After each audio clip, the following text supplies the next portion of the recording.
तो पिछले एपिसोड में हमने देखा था कि लिन जियाओ ने खुद हाउसियान को वहां से चले जाने को बोला था क्योंकि वो हाउसियान को किसी मुसीबत में नहीं डालना चाहती थी और उसको 2 दिन बाद वापस आने को बोलती है। इसके बाद हमें 2 दिन बाद का सीन दिखाया जाता है जहां पर लिन जियाओ ने हाउसियान और उसकी पूरी टीम को वापस भेजने की तैयारी कर चुकी होती है। भले ही इस काम में उसको 1 वीक का समय लगने वाला था पर उसने इस काम को जल्दी से निपटा दिया क्योंकि वो नहीं चाहती थी कि हाउसियान किसी मुसीबत में पड़े। वहीं हम कायर को देखते हैं जो कि लिन जियाओ के पास में आती है और उसको इनके लिए इतना सब कुछ करने के लिए थैंक्स कहती है, पर उसको कुछ भी समझ में नहीं आता क्योंकि अभी कायर बोल नहीं सकती थी। इस पर हाउसियान लिन जियाओ को बताता है कि कायर कहना क्या चाहती है और इसके बाद कायर अपने पावर का यूज करके लिन जियाओ के कर्ज को भी खत्म कर देती है। तो गाइस, अगर आपने मेरे पुराने वीडियो को देखा होगा तो आपको पता होगा कि कायर ने आते के साथ ही लिन जियाओ को कर्ज दे दिया था ताकि वो उनको नुकसान न पहुंचा सके। और गाइस, अगर आप मेरे सारे वीडियोस को देखते हो तो आपको पता होगा कि मेरी स्टोरी ऑफिशियल स्टोरी से 80% मैच करती है, तो प्लीज आप लोग हेट करना बंद कर दो। तो चलिए मेन स्टोरी की तरफ आते हैं। वहीं हम लिन जियाओ को देखते हैं जो कि कायर से जलन फील कर रही होती है क्योंकि उसको समझ में नहीं आ रहा था कि कायर में ऐसा क्या है जो हाउसियान ने मुझे इग्नोर कर दिया। इसके बाद वो सभी अपने बग्गी में बैठकर यहाँ से होली सिटी की तरफ निकल जाते हैं। इसके बाद हमें अगले दिन का सीन दिखाया जाता है जहाँ पर हाउसियान और उसकी पूरी टीम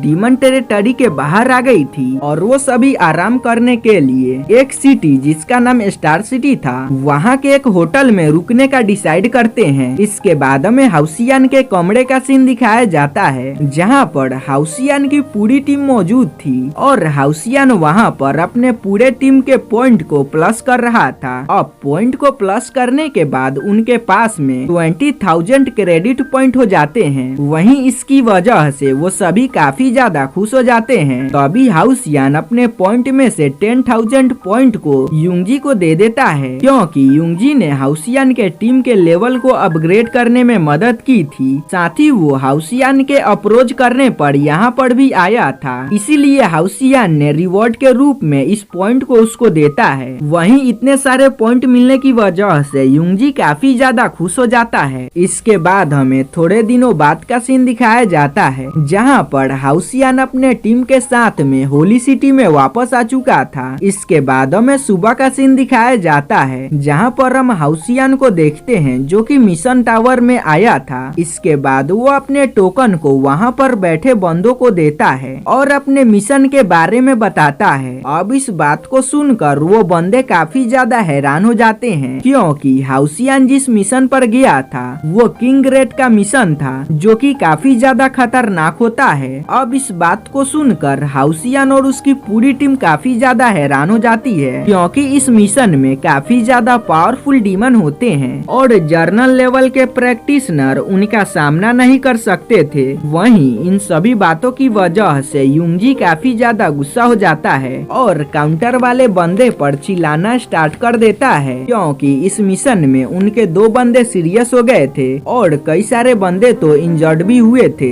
और वो उससे बोलता है कि आज तुम सबकी लापरवाही की वजह से हमारी जान जाने वाली थी और वो उसको काफी ज्यादा डांटता है। इस पर वो बंदा उनसे माफी मांगता है और इसके बाद वो यहाँ के हॉल मास्टर को यहाँ पर बुलाकर लाता है। वहीं वो मास्टर यहाँ पर आकर इनके मिशन बुक को रीड करता है और इसके बाद वो इनसे माफी मांगते हुए कहता है कि आप लोग चिंता ना करें क्योंकि मैं आपको 20,000 पॉइंट दूंगा।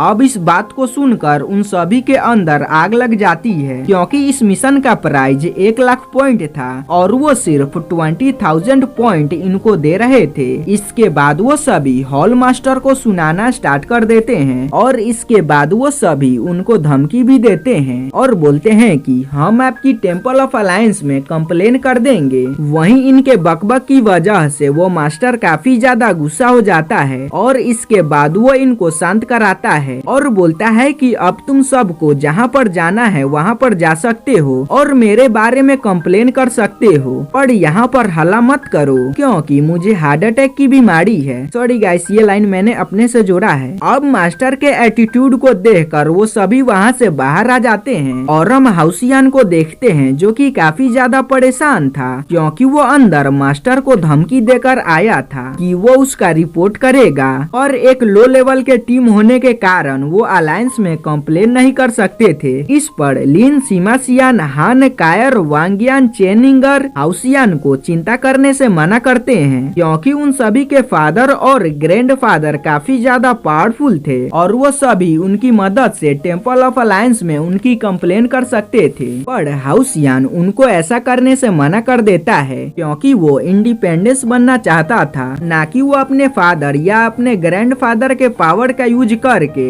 इस प्रॉब्लम को सॉल्व करना चाहता था, क्योंकि हाउसियान का मानना था कि प्रॉब्लम को खुद सॉल्व करना चाहिए, अपने फैमिली को इसमें इन्वॉल्व नहीं करना चाहिए, नहीं तो इसकी वजह से काफी बड़ा विवाद हो सकता है। इस पर वो सभी हाउसियान से माफी मांगते हैं। इस पर हाउसियान उन सभी को माफ कर देता है। इसके बाद हमें थोड़ी देर बाद का सीन दिखाया जाता है, जहाँ पर हम हाउसियान और उसके पूरे टीम के साथ युंगजी और उसके पूरे टीम को भी देखते हैं, जो कि टेम्पल ऑफ अलायंस के बाहर आ चुके थे, क्योंकि वो जानता था कि इनका कंप्लेंट टेम्पल ऑफ अलायंस तक पहुंचने ही नहीं दिया जाएगा, क्योंकि मिशन टावर के मास्टर की पहुंच काफी ज्यादा ऊपर तक थी। इसके बाद वो सभी टेम्पल ऑफ अलायंस के अंदर जाने लगते हैं, पर वहाँ पर मौजूद गार्ड उनको रोक देता है। अब इस बात से गुस्सा होकर वो सभी वहीं पर बैठ जाते हैं। वहीं इनके इस हरकत को देखकर यहाँ के लोग काफी ज्यादा हैरान थे और उनको समझ में नहीं आ रहा था कि आखिर ये क्या कर रहे हैं और क्यों कर रहे हैं। तो अभी उनमें से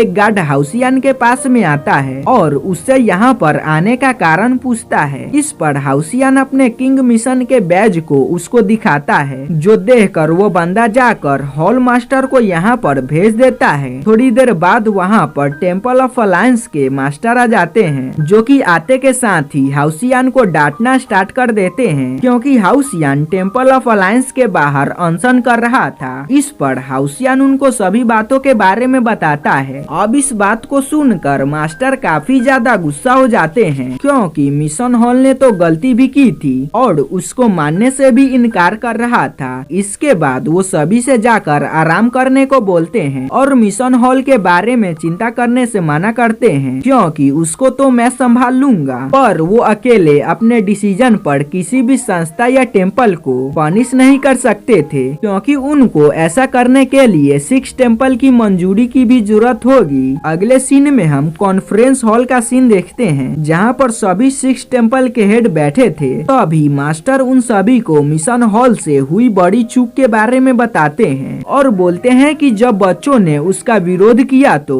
उन्होंने बच्चों को पॉइंट्स की लालच देकर मनाने की कोशिश की, और जब वो नहीं माने तो उनको धमकी दी, पर उन्होंने अपने मिस्टेक को नहीं माना। अब इस बात को सुनकर सभी हॉल मास्टर काफी ज्यादा गुस्सा हो जाते हैं और बोलते हैं कि हम मिशन हॉल को नहीं छोड़ेंगे। और यहीं पे हमारा ये एपिसोड खत्म हो जाता है। तो गाइस, जाने से पहले मैं आपको बता दूं कि अभी के टाइम में मुझे फीवर है, जिसकी वजह से वीडियो थोड़ा सा लेट हो रहा है, पर मैं कोशिश कर रहा हूँ कि आप लोगों के लिए वीडियो लेकर आता रहूं और आप लोग मेरा वॉइस सुन सकते हो, जो मेरे से ठीक से बोला भी नहीं जा रहा है, फिर भी मैं आप लोगों